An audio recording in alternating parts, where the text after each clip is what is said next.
இன்றைக்கி நம்ம இந்த வீடியோவில் மதுரை மீனாட்சி அம்மன் கோவிலில் கொடுக்குற வெள்ளை புட்டு எப்படி செய்யலாம் அப்படின்னு பார்க்கலாம்.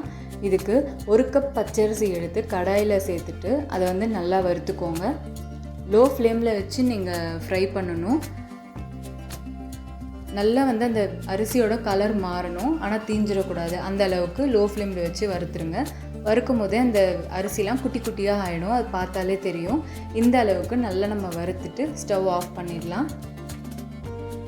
இது வந்து கொஞ்சம் நல்லா ஆறட்டும். ஆறினதுக்கப்புறம் நம்ம பவுடர் பண்ணலாம். இப்போது இதை ஆறுறதுக்குள்ளே நம்ம ஒரு பாத்திரத்தில் சின்ன டம்ளர் தண்ணி 1 டம்ளர் எடுத்து ஊற்றிக்கோங்க.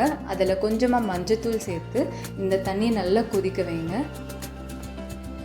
நல்லா கொதித்ததுக்கப்புறம் ஆஃப் பண்ணி வச்சுருங்க. இப்போது நம்ம அரிசி வறுத்து ஆற வச்சுருக்கோம்ல, அதை நல்லா பவுடர் ஆக்கிட்டு நம்ம ஜலிச்சு எடுக்க போகிறோம். நல்லா ஃபைன் பவுடராக அரைச்சிக்கோங்க.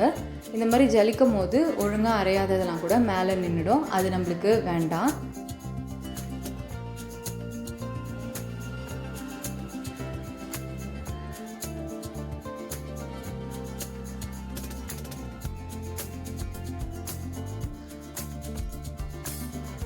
இப்போது அரிசி வந்து நல்லா வந்து பவுடராக இருக்குது, ஜலிச்சாச்சு. இப்போது இதில் வந்து நம்ம மஞ்சள் போட்டு தண்ணி கொதிக்க வச்சிடணும்ல, அதை கொஞ்சம் கொஞ்சமாக இந்த மாதிரி ஊற்றி மிக்ஸ் பண்ணிக்கோங்க. அந்த தண்ணி சூடாக இருக்கிறதுனால இந்த மாதிரி கரண்டியில் பண்ணுறேன். உங்களால் அந்த சூட்டில் கை வைக்க முடியும் அப்படின்னா நீங்கள் வந்து கையிலே பிசைஞ்சிக்கலாம்.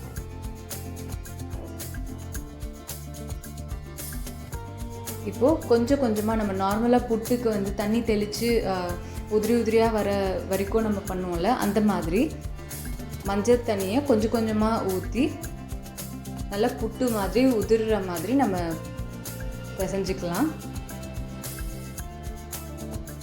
அது பிடிச்சா கொழுக்கட்டை மாதிரி நல்லா பிடிக்க வரணும், உதிர்த்து விட்டால் உதிர்ந்துடணும்.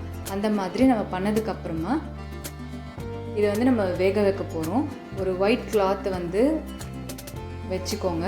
அதில் நம்ம இந்த புட்டு இருக்குல்ல, அதை வந்து நம்ம திருப்பியும் வந்து ஜலிக்க போகிறோம்.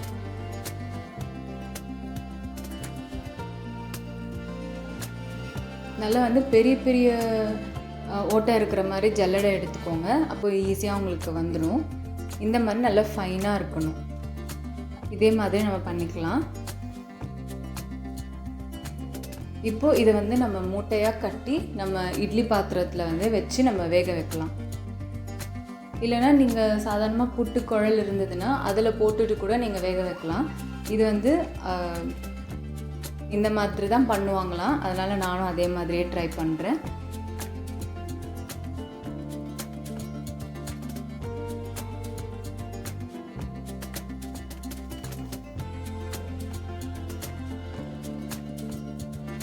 இப்போ குட்டியாக மூட்டை மாதிரி கட்டியாச்சு.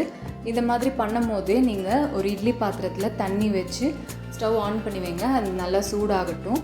இப்போது நம்ம அந்த இட்லி பிளேட்டில் அந்த மாவை வந்து உள்ளே வச்சு மூடி வச்சிடலாம்.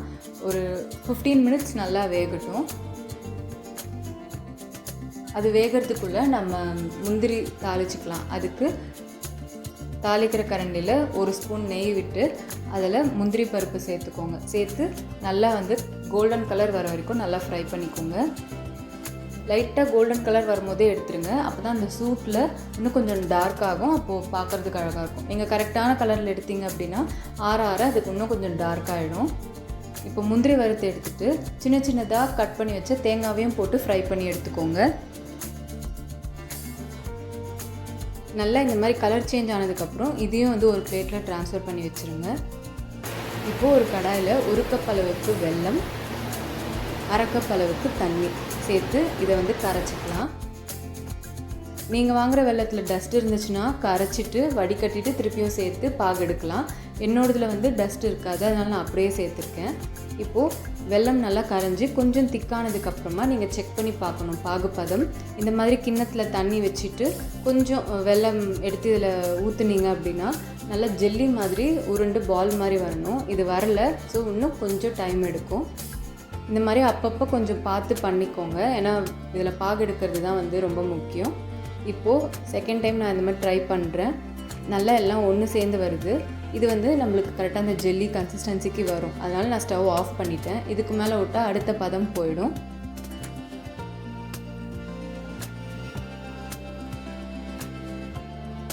அந்த ஊற்றின வெல்லம் வந்து நல்லா ஒன்று சேர்ந்து இந்த மாதிரி குட்டி பால் மாதிரி உருண்டு வரணும். இந்த மாதிரி கன்சிஸ்டன்சி தான் கரெக்டாக இருக்கும்.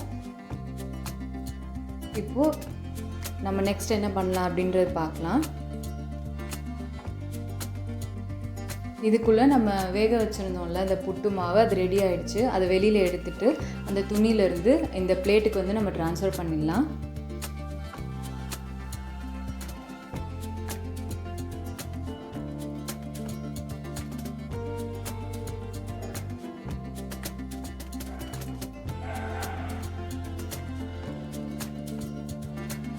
இந்த மாதிரி துணியிலேருந்து எடுக்கும்போது இப்படி தான் இருக்கும். அதுக்கப்புறம் நம்ம மிக்ஸ் பண்ணும்போது அது நல்லா புட்டு மாதிரி நல்லா வந்துடும்.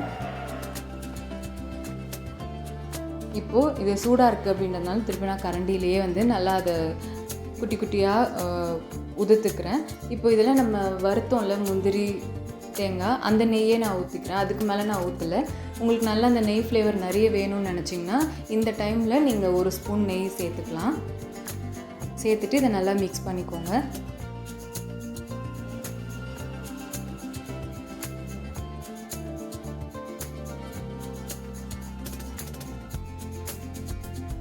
நல்லா மிக்ஸ் பண்ணதுக்கப்புறமா நம்ம பாகு எடுத்து வச்சுருக்கோம்ல, அதில் வந்து 2 கரண்டியாக ஊற்றி நம்ம மிக்ஸ் பண்ணலாம்.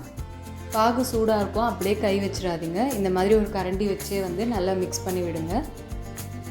ஃபஸ்ட்டு இந்த மாதிரி கட்டி கட்டியாக தான் இருக்கும். நம்ம போட்டு மிக்ஸ் பண்ண அப்புறம் கை வச்சு நம்ம நல்லா உதுத்து விடுவோம். அப்போ வந்து உங்களுக்கு நல்லா புட்டு கன்சிஸ்டன்சிக்கு நல்லா கிடைக்கும். இது சூடாக இருக்கிறதுனால நம்ம கரண்டிலேயே பண்ணிக்கோங்க. இப்போ கை பொறுக்கிற சூடு வந்ததுக்கப்புறமா நீங்கள் இதை வந்து நல்லா மிக்ஸ் பண்ணிவிடுங்க. அந்த வெல்லம் பாகு வந்து நல்லா அந்த அரிசி மாவு கூட ஒன்றா சேர்ந்து சூப்பராக புட்டு வந்து ரெடி ஆகிடும். பாருங்கள், நல்லா உதிரியாக சூப்பராக புட்டு ரெடி ஆகிடுச்சு. இப்போது நம்ம வறுத்து வச்ச முந்திரியும் தேங்காயும் இதில் சேர்த்துக்கலாம்.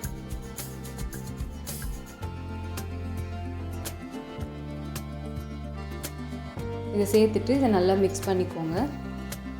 நம்ம சாதாரண புட்டு தான் செஞ்சுருப்போம், ஆனால் இந்த மாதிரி ஒரு தடவை ட்ரை பண்ணி பாருங்கள், ரொம்பவே சூப்பராக இருந்துச்சு. நல்லா மிக்ஸ் பண்ணதுக்கப்புறமா இதில் வந்து ஏலக்காய் தூள் கொஞ்சம் சேர்த்து இதையும் நல்லா மிக்ஸ் பண்ணிங்க அப்படின்னா நல்லா சூப்பராக கமகமான டேஸ்டியான வெள்ளை புட்டு ரெடி ஆகிடும். கண்டிப்பாக நீங்கள் வீட்டில் ட்ரை பண்ணி பார்த்துட்டு எப்படி இருந்ததுன்னு சொல்லுங்கள். நார்மல் புட்டை விட இது ரொம்பவே நல்லாயிருக்கும். கண்டிப்பாக இதை ஒரு தடவையாவது ட்ரை பண்ணி பார்த்துட்டு எப்படி இருந்ததுன்னு கமெண்ட்ஸில் சொல்லுங்கள். உங்களுக்கும் ரொம்பவே பிடிச்சிரும். இந்த வீடியோ பிடிச்சதுன்னா லைக் பண்ணுங்கள், சப்ஸ்கிரைப் பண்ணுங்கள்.